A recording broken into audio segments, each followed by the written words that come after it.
Senhor, Tu és bom, Tua misericórdia é pra sempre. Senhor, Tu és bom, Tua misericórdia é pra sempre. Todos os povos se exaltarão, de geração em geração te adorarei.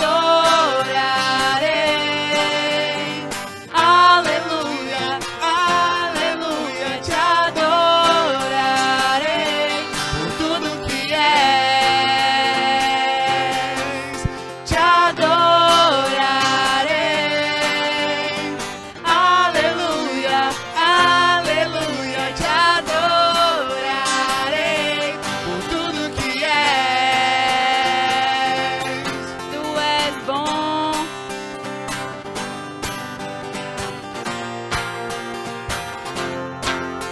Senhor, Tu és bom, Tua misericórdia é pra sempre. Senhor, Tu és bom, Tua misericórdia é pra sempre. Todos os povos se exaltarão, de geração em geração te adorarei. Aleluia, aleluia, te adorarei por tudo que és, te adorarei. Aleluia, aleluia, te adorarei por tudo que és.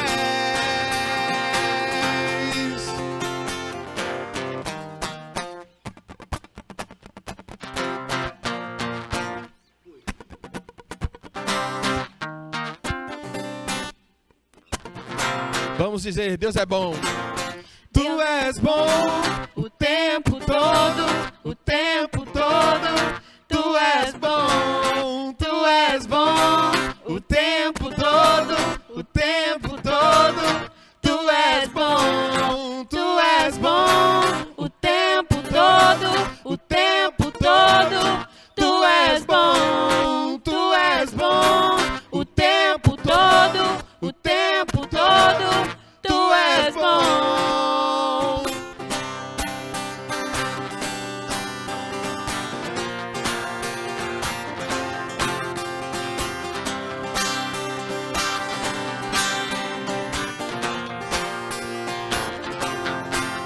Te adorarei. Aleluia, aleluia, te adorarei por tudo que és, te adorarei. Aleluia, aleluia, te adorarei por tudo que és, te adorarei. Aleluia, aleluia, te adorarei por tudo que és, por tudo que és, por tudo que és. Tu és bom. Aleluia, aleluia. Deus é sempre bom. Graça e paz, queridos. Estamos aqui e vocês aí da sua casa. E é com muita alegria mais uma vez. Nós estamos gravando esse culto aí ao Senhor. E queremos que você da sua casa cultue ao Senhor juntamente conosco. Amém? Vamos continuar adorando ao nosso Deus.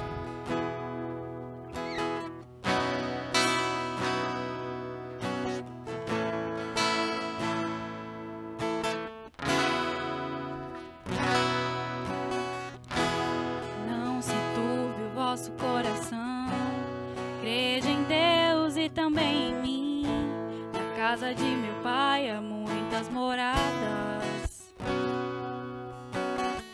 Se não fosse assim, eu não teria dito: vou preparar-vos um lugar. Eu virei e vos levarei para mim mesmo.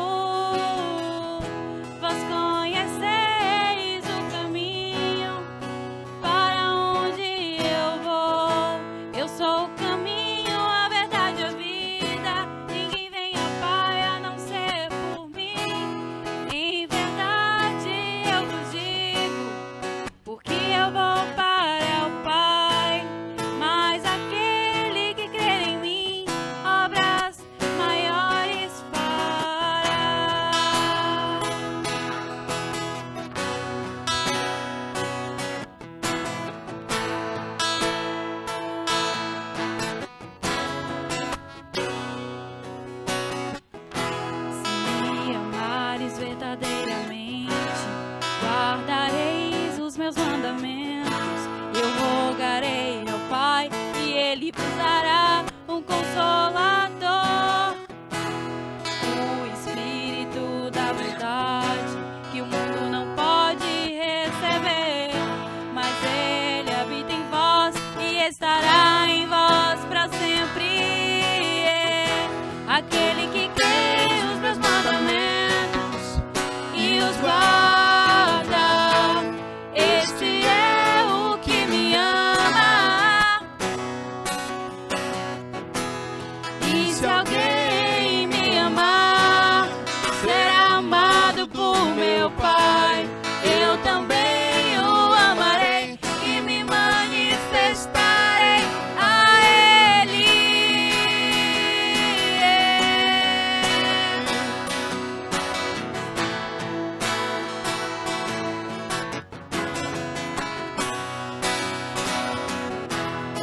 Quero te amar mais, Senhor. Quero te amar mais, Senhor. Quero te amar mais, Senhor. Quero te amar mais, Senhor. Quero te amar mais, Senhor. Quero te amar mais, Senhor. Quero te amar mais, Senhor. Quero te amar Mais, Senhor. Quero te amar Mais, Senhor.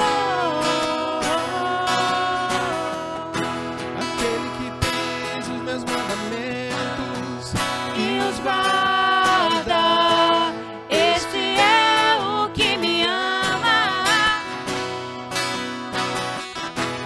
E se alguém me amar, será amado por meu Pai. Eu também o amarei e me manifestarei a Ele.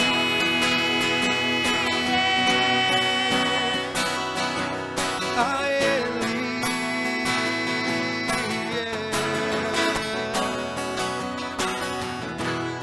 Quero te amar mais, Senhor.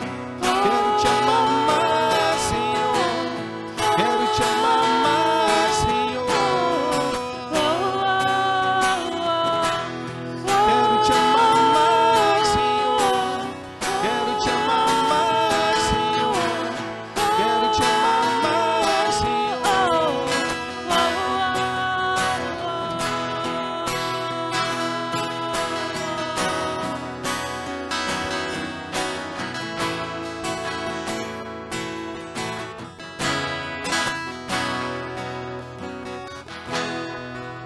Aleluia.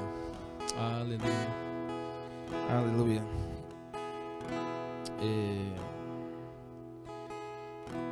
Lá no livro de Lucas, no capítulo 24, nós encontramos o relato que no domingo da ressurreição, diz que 2 discípulos de Jesus, não dos 12, mas 2 dos muitos discípulos que Jesus tinha, diz que eles estavam saindo de Jerusalém e voltando para suas casas pela praia, mais ou menos 11 quilômetros de distância, e diz que enquanto eles iam pelo caminho, entristecidos porque sabia da notícia que Jesus havia morrido e que o corpo também havia desaparecido, e eles voltando triste pelo caminho, desamparados, imagino que chorosos, a Bíblia diz que o próprio Jesus vai de encontro a eles e pergunta o que é que eles estavam conversando e por que eles estavam assim tão desanimados, o que é que estava acontecendo. E eles relatam assim: poxa, você está aqui em Jerusalém, só você não sabe do que aconteceu, do que está se passando por lá. O nosso Senhor, o nosso Mestre, ele morreu e agora dizem que o corpo dele sumiu. E a Bíblia diz que eles foram durante todo o caminho com Jesus conversando com eles, e eles chegam até a casa desses discípulos, E diz que lá, depois que Jesus entra a casa com eles e que Jesus partiu o pão, diz que os olhos deles se abriram e eles reconheceram que era o próprio Jesus ressurreto, o próprio Jesus ressuscitado, aleluia, que estava caminhando com eles. É interessante quando eles falam assim: poxa, como é que a gente não percebeu, a gente deixou passar no caminho enquanto ele, né, nos falava, o nosso coração não queimava.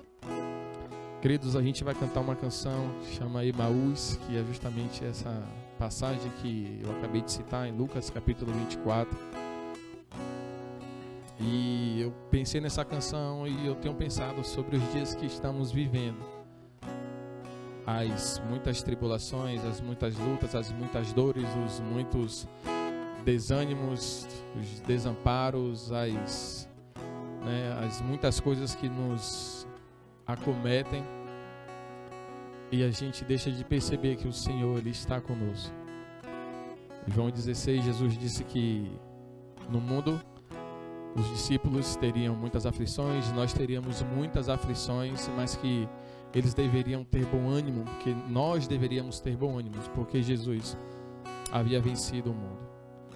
E eu quero convidar você a ter bom ânimo e no meio dessa caminhada sua, em que talvez você esteja confuso, fraco na fé, com alguma tristeza, com alguma má notícia que chegou, eu convido você a parar e enxergar o Senhor Jesus caminhando com você.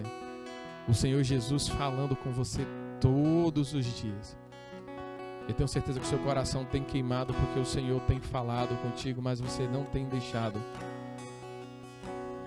essa percepção.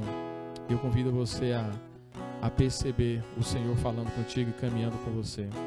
Amém? Vamos cantar o Senhor, Emaús.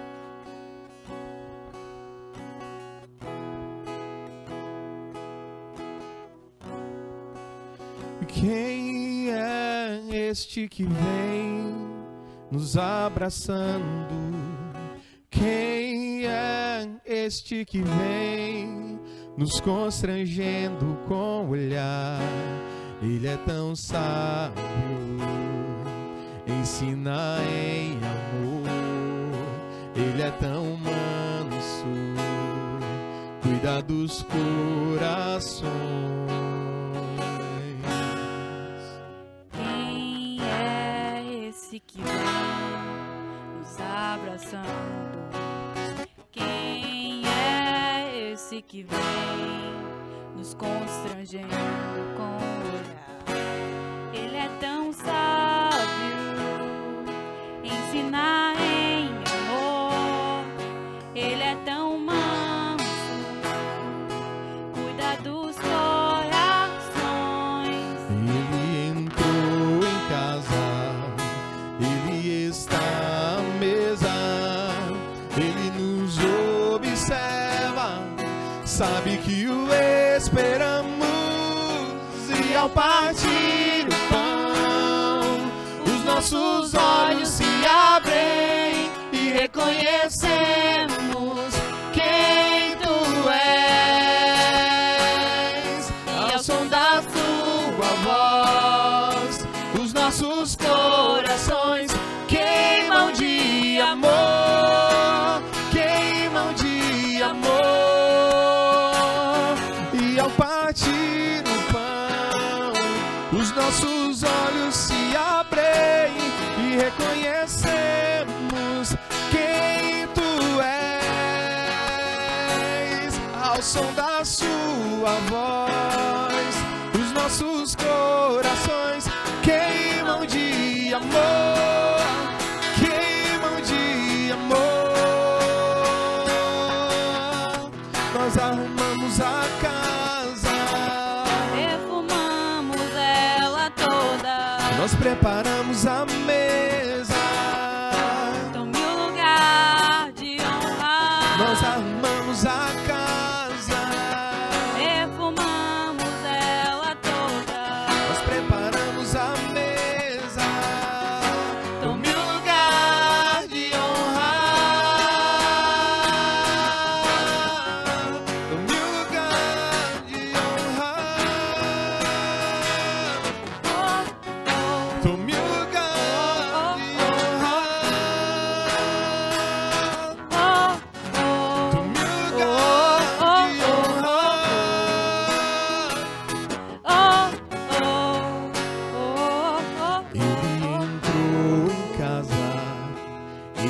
está à mesa, Ele nos observa, sabe que o esperamos, e ao partir o pão, Os nossos olhos se abrem e reconhecemos quem Tu és.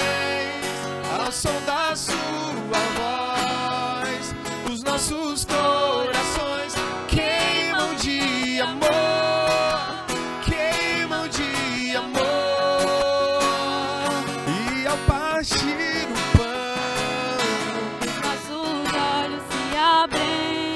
nós reconhecemos quem Tu és. Ao som da Sua voz, Os nossos corações queimam de amor, queimam de amor. Nós arrumamos a casa, perfumamos ela toda. nós preparamos a mesa, Tome o lugar de honra. nós arrumamos a casa, Perfumamos ela toda. nós preparamos a mesa. Tome o lugar de honra, tome o lugar de honra, tome o lugar de honra, tome o lugar de honra.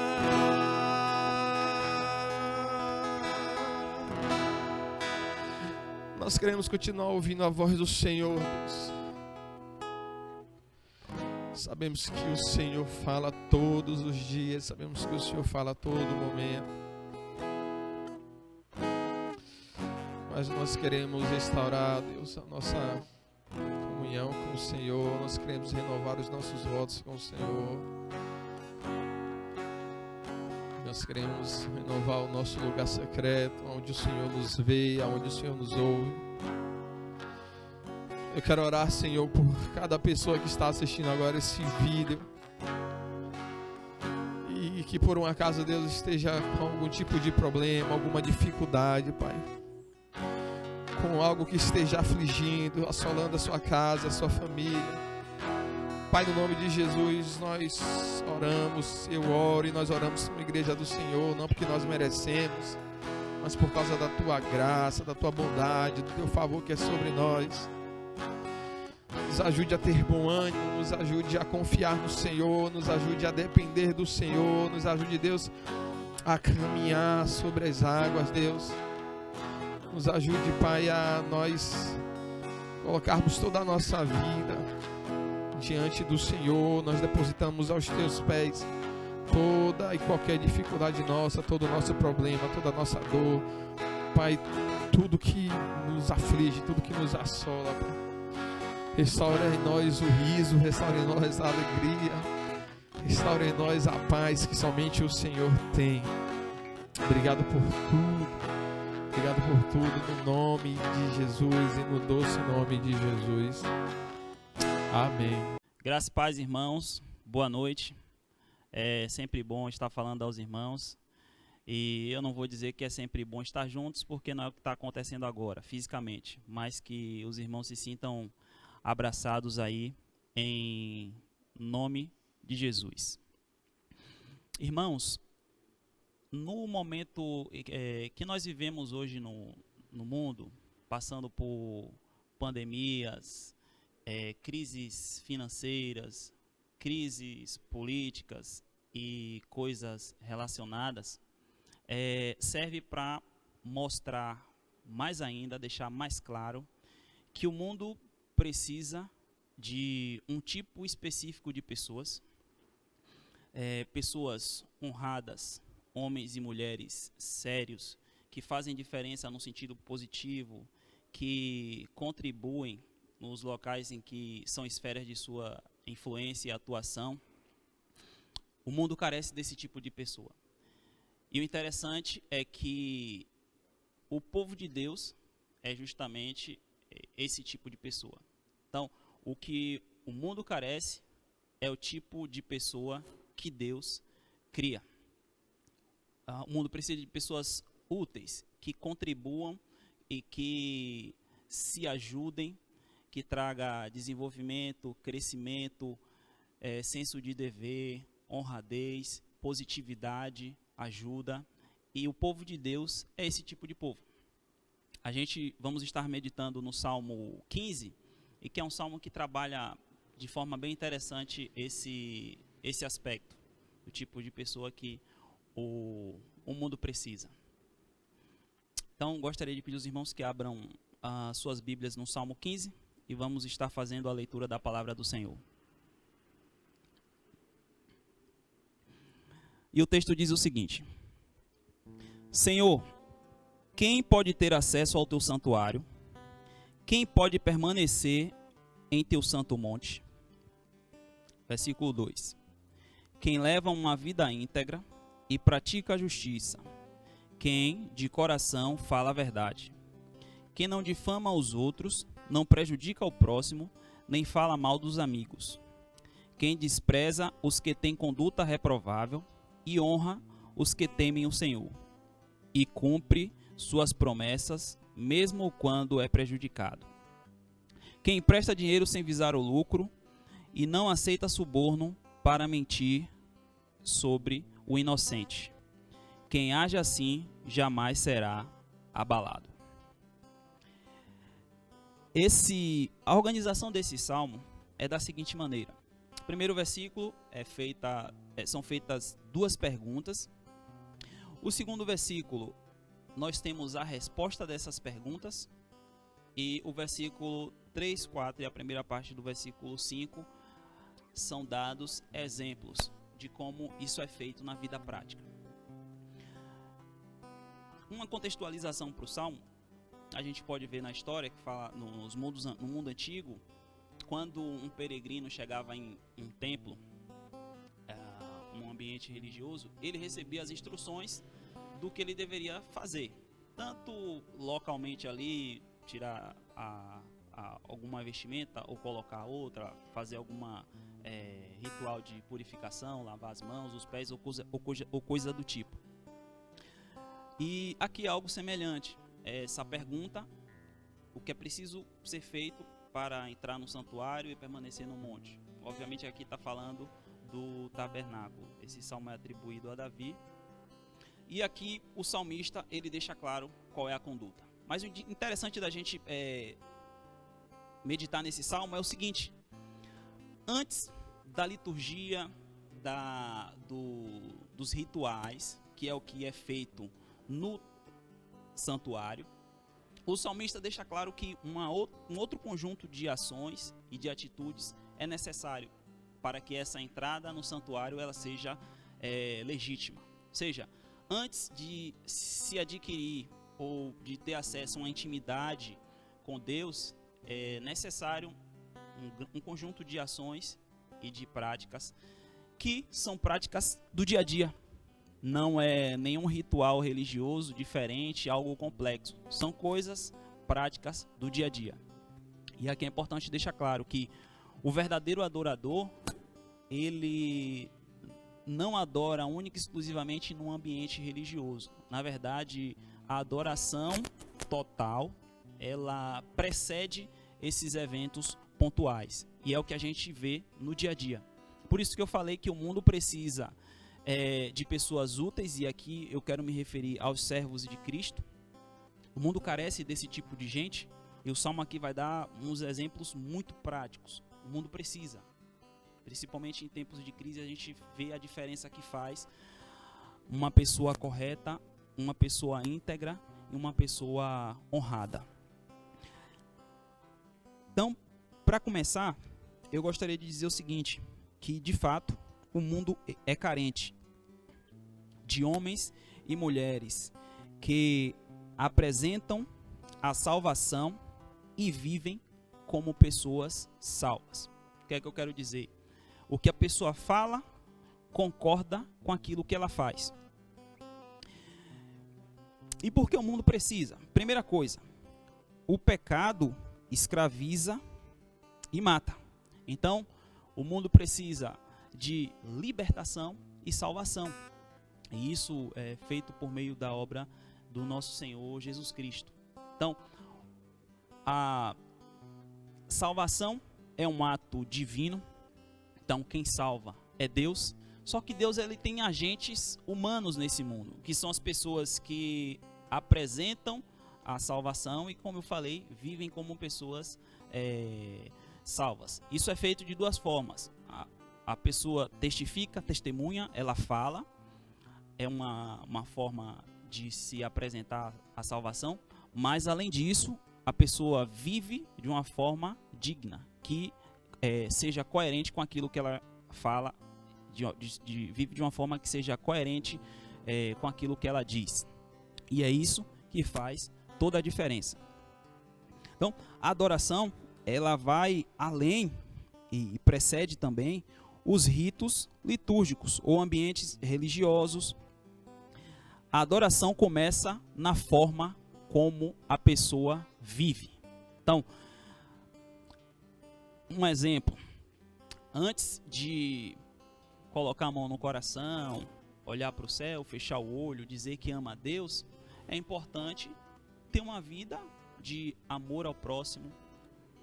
Uma prova de que alguém teme a Deus pode ser percebida na forma como ele trata as outras pessoas. Então, antes das condutas que tem a ver com rituais, a gente tem ações práticas que provam que a pessoa ela tem uma piedade verdadeira. E o primeiro versículo do Salmo 15 faz duas perguntas. Senhor, quem habitará no teu santuário?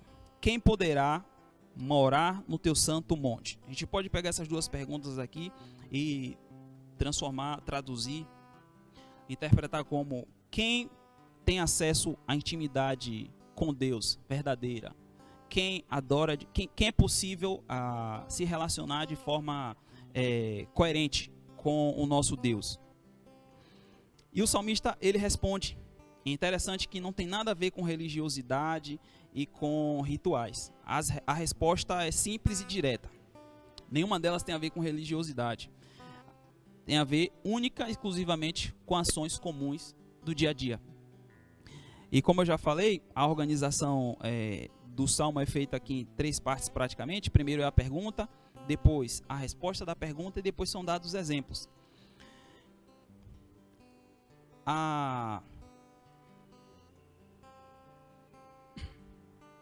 Pronto.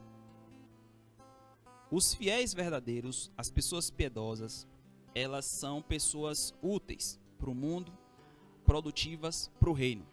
E essa utilidade, ela é feita de forma que a pessoa ela é fiel a Deus, sem necessariamente ser religiosa. E para não gerar confusão, eu gostaria aqui de explicar o que é que eu chamo aqui de religiosidade, ou religiosidade vazia. Eu estou falando no sentido negativo, e eu quero deixar claro o que é isso aqui. Eu vou dar 4 exemplos para ajudar a explicar o que eu estou chamando de religiosidade vazia ou religiosidade em si, que eu classifico como algo inútil. Um primeiro exemplo. Imagine um adolescente que tem uma voz linda e ele canta na igreja, ele é um levita de Jesus. Só que é um adolescente rebelde e desobediente aos pais. Mas na igreja a voz é linda e todo mundo acha a postura daquele adolescente ali de querer servir a Deus interessante, algo louvável. Só que isso é uma religiosidade vazia, porque essa religiosidade vazia é um exagero à externalidade. Então, o adolescente cantor que não obedece aos pais, é rude, grosso com os pais. Uma religiosidade vazia. Segundo exemplo, um pai que é extremamente rude e grosso com seus filhos e com sua esposa, mas que na igreja é um exemplo de humildade, um exemplo de pessoa compreensiva, que sabe conversar e é respeitado pela comunidade. É um religioso vazio, porque ele trata a família de uma forma inadequada, mas a externalidade está funcionando. Por dentro tem coisa errada. Um outro exemplo de religiosidade. os pais que se preocupam em levar um bebê para receber uma oração na igreja, a gente chama de ser apresentado ao Senhor. Então existe aquela preocupação como se fosse um amuleto. Só que ao longo do crescimento da criança, são pais que dão maus exemplos. De novo, isso não é algo útil. Quando o pai leva uma criança para ser apresentada na igreja, ele tem que ter consciência de que o desenvolvimento, o crescimento e o aprendizado que a criança vai ter é uma responsabilidade deles, principalmente pela forma como eles agem, ou seja, dando o exemplo. Vai ter muita coisa falada, sim, mas o exemplo é importante. Então, levar a criança para ser apresentada na igreja não é um amuleto, um ritual que protege a criança a vida toda. E um quarto exemplo, esse aqui é o mais claro de todos. Imagine uma pessoa que não perde culto de oração, qualquer atividade que é feita na igreja, a pessoa participa com todo afinco, mas é aquele tipo de pessoa que cria um inferno no trabalho, prejudica a vida dos colegas, mente, fala mal, humilha e coisas desse tipo. É vergonhoso, mas existem pessoas assim e que se declaram servos de Cristo, participa de todas as atividades da igreja, nas comunidades que existe um requisito de vestimenta, ele atende com todo interesse, mas é um transformador de ambientes no sentido negativo. Quando ele chega no ambiente ali, todo mundo abaixa a cabeça, fica triste e sabe que pode sair qualquer coisa ali que não presta.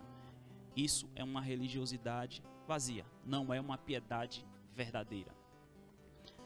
Então, deixando claro aqui o que eu estou me referindo como religiosidade, é essa externalidade, dá muito valor para as aparências, mas focar pouco nos fundamentos, nos princípios básicos que de fato faz ou deixa claro que uma pessoa ela teme a Deus de verdade. Então, pronto. Quem pode ter acesso ao teu santuário e quem pode permanecer em teu santo monte? São as pessoas que eu chamo aqui de pessoas úteis para o reino, mas que são pessoas úteis para o mundo. O mundo carece desse tipo de gente. E, paradoxalmente falando, ao mesmo tempo que o mundo necessita, precisa e ele é carente, ele também odeia. Ele precisa porque não tem luz e o mundo odeia porque o mundo é mau. A resposta é construída em 3 partes. A primeira coisa, o que o salmista diz, é quem leva uma vida íntegra. E aqui a ideia de integridade não é uma pessoa perfeita, mas é alguém que a gente chama de irrepreensível. Ou seja, não é aquela pessoa que você olha e diz assim, as pessoas falam já, é muito comum esse tipo de comentário. Eu não gostaria de ser um crente igual àquela pessoa. Porque existem muitas práticas que a pessoa faz, exorbitantes, que mostram alguma complexidade ali, alguma coisa difícil de se entender com as ações e o que a pessoa diz. Então, se for para ser um crente como aquela pessoa, eu prefiro não ser. Mas é alguém que você olha e vê que é uma pessoa esforçada, comprometida e que faz esforço para ser uma pessoa correta. Então a integridade aqui é essa ideia de ser irrepreensível, sem mancha. E aqui também a gente entende como um coração completo. Não é um coração que está pendendo todo o tempo ali a ponto de ceder, mas uma pessoa resoluta. Além da devoção completa à lei do Senhor. A segunda coisa que o salmista fala é que a pessoa pratica a justiça. E aqui, justiça é muito importante, porque coloca a coisa certa no lugar certo. Então, a conduta externa da pessoa deve ser justa, ela é correta e de acordo com a lei do Senhor. Ou seja, faz aquilo que é certo. Então, quando fala de justiça, entenda o seguinte: a gente sempre sabe o que é certo, e o que é certo e deve ser praticado. Terceira coisa que o salmista fala é que esse tipo de pessoa fala a verdade. E aqui é um ponto muito importante, porque as relações sociais, na maioria dos casos, elas são baseadas em confiança. Então, tratando agora aqui para o povo de Deus. Se nós não nos tornarmos pessoas confiáveis, o que é que há de ser dessas relações? Quando alguém diz alguma coisa, a gente não sabe se é verdade ou se não é, se fez um compromisso, se vai ser honrado ou se não vai. Então, falar a verdade é viver em sinceridade, transparência, se tornar alguém que se possa confiar. Diante dessas três coisas, vida íntegra, praticar a justiça e falar a verdade, o salmista não deixa só de uma forma genérica. Ele vai lá e especifica como é que isso pode ser feito. Isso pode ser feito de 7 formas. Aqui no Salmo 15 é feito de 7 maneiras. Primeira coisa, que essa pessoa que é útil, estou chamando aqui de alguém útil para o mundo. A primeira coisa que ela faz, ela não difama. Ou seja, essa pessoa ela não leva para frente coisas desagradáveis que ela descobre de outras. Toda vez que isso chega esse tipo de gente, como a gente fala no popular, a conversa de fato morreu ali. Não leva a conversas desagradáveis que vai trazer vexame para o próximo adiante.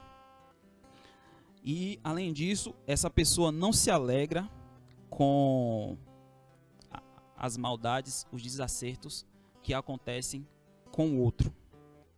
A segunda coisa, essa pessoa não faz mal.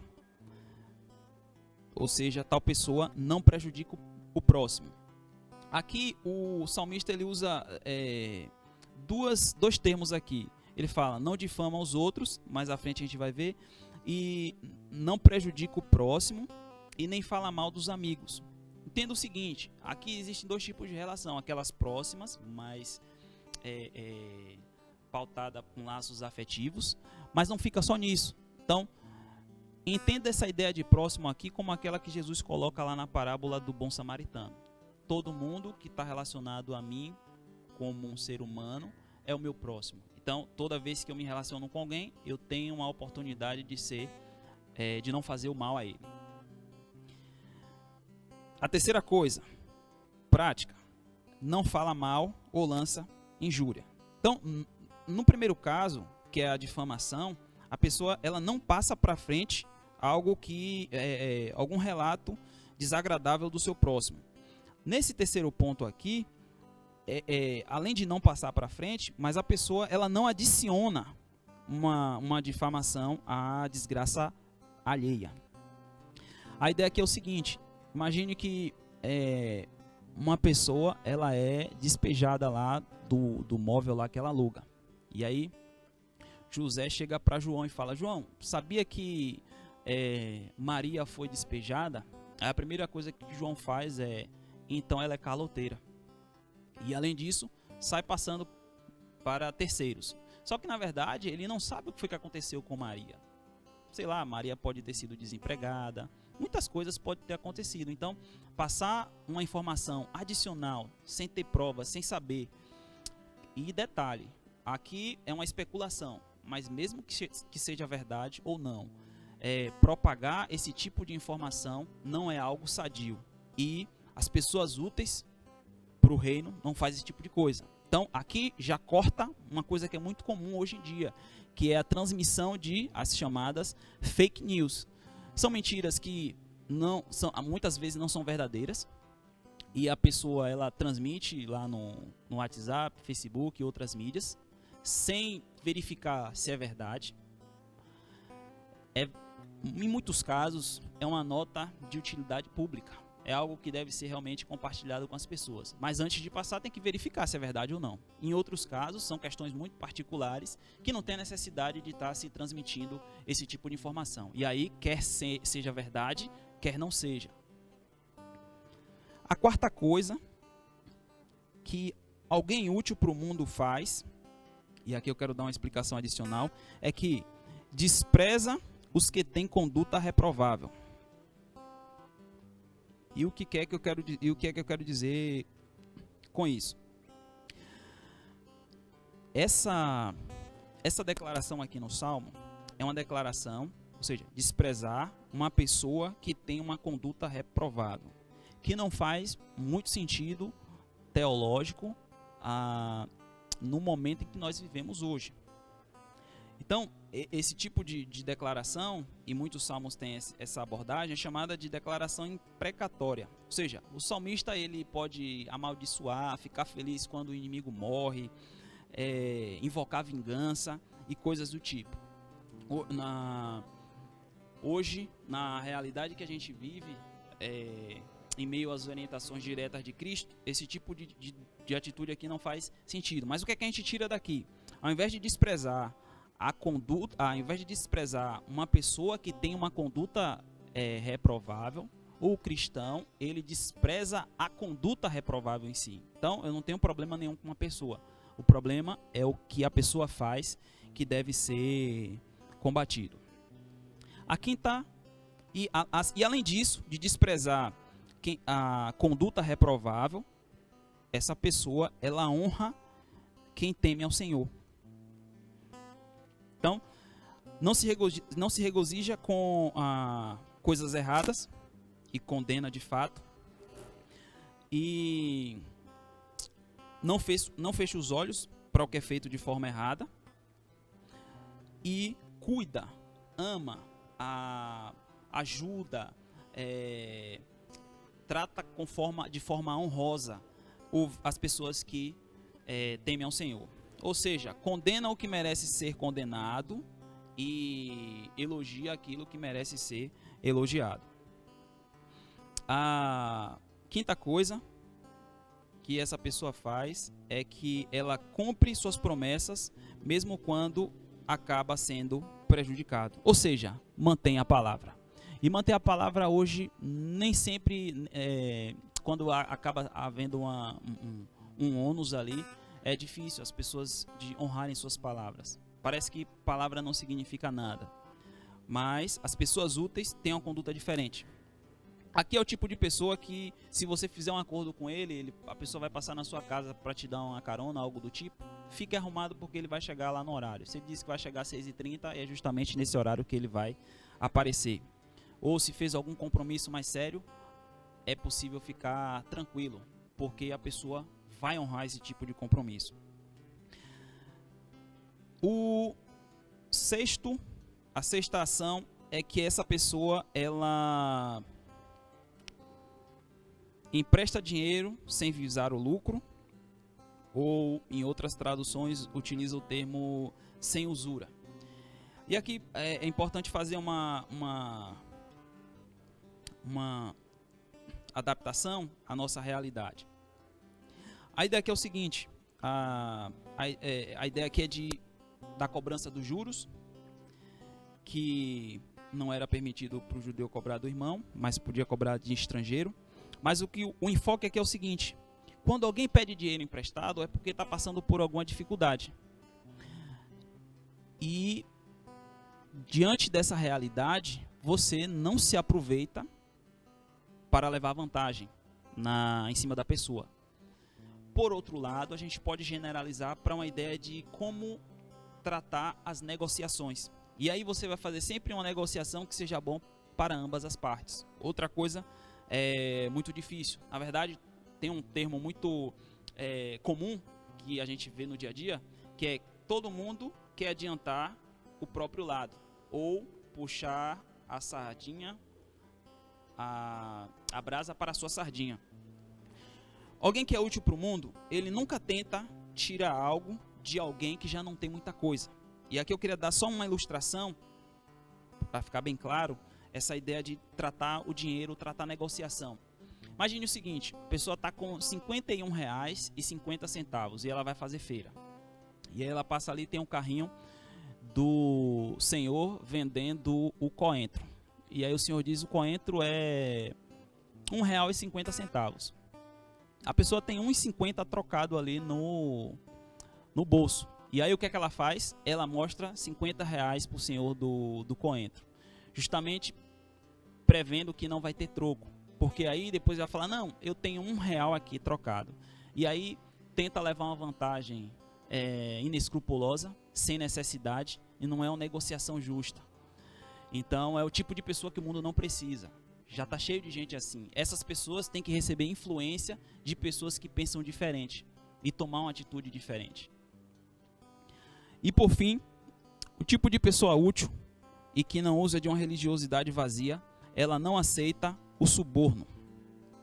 Vamos lá, pegando aqui um caso bem específico e mais contextualizado. Imagine um juiz e as testemunhas. O juiz, ele recebe um dinheiro sujo para dar um veredito favorável a quem está pagando, ou a testemunha também recebe um dinheiro sujo para fazer, na verdade, um testemunho falso. Então, a pessoa que é útil para o mundo, ela não aceita dinheiro sujo. Nesse caso aqui, tanto o juiz quanto testemunhas. Então, irmãos, voltando aqui para aquilo que eu intencionei nós meditarmos. O Salmo 15, ele começa com uma pergunta, ele responde e dá exemplos. Eu falei inicialmente que o mundo precisa de pessoas diferenciadas. E eu vou até falar um pouco mais de pessoas extraordinárias. O mundo carece desse tipo de gente. E que é o tipo de pessoa que Deus cria. Podemos fazer diferença nesse mundo sem ser religiosos. Simplesmente adorando a Deus de verdade e tendo uma piedade verdadeira. O mundo carece de homens e de mulheres sérios, pessoas honradas, que falam a verdade, não prejudicam o outro, mantêm a sua palavra e intencionam bem, praticam bem e desejam o bem. Para concluir, queria dizer o seguinte: os adoradores verdadeiros do Deus verdadeiro são agentes de que o mundo carece, porque precisa de luz, apesar de ao mesmo tempo rejeitar, porque o mundo é mau. O crente não precisa de estatísticas. X% da população de determinado lugar professa a fé cristã. O crente, ele não precisa disso para acreditar em transformação e nem na atuação da igreja. Cada indivíduo que age corretamente na sua esfera de atuação, antes de tudo, é um verdadeiro adorador. E como o seu Senhor, alguém que transforma o mundo no sentido positivo. Então, é possível servir a Deus sem ser religioso. Que Deus abençoe a sua vida e que a palavra do Senhor possa ser fincada no seu coração. Nesse tempo onde nós não podemos nos reunir, cantarmos juntos, não pense que você se tornou alguém inútil. Na verdade, desde que você pratique aquilo que as Escrituras orientam, você é uma pessoa útil e é alguém de que o mundo precisa. Faça valer aquela ideia de que toda vez que alguém olha para uma pessoa que se declara temente a Jesus, ele sabe que pode esperar coisas boas, uma conduta adequada, uma pessoa honrada, alguém que respeita, que ama, que cuida do próximo. Que o Senhor abençoe a sua vida, tenha uma ótima semana e não deixe o seu coração fraquejar. Lembre que Deus, ele tem guardado a todos nós. O Senhor é providencial naquilo que ele já estabeleceu. Deus conduz o mundo da forma que lhe agrada e Deus nos ama. Amém.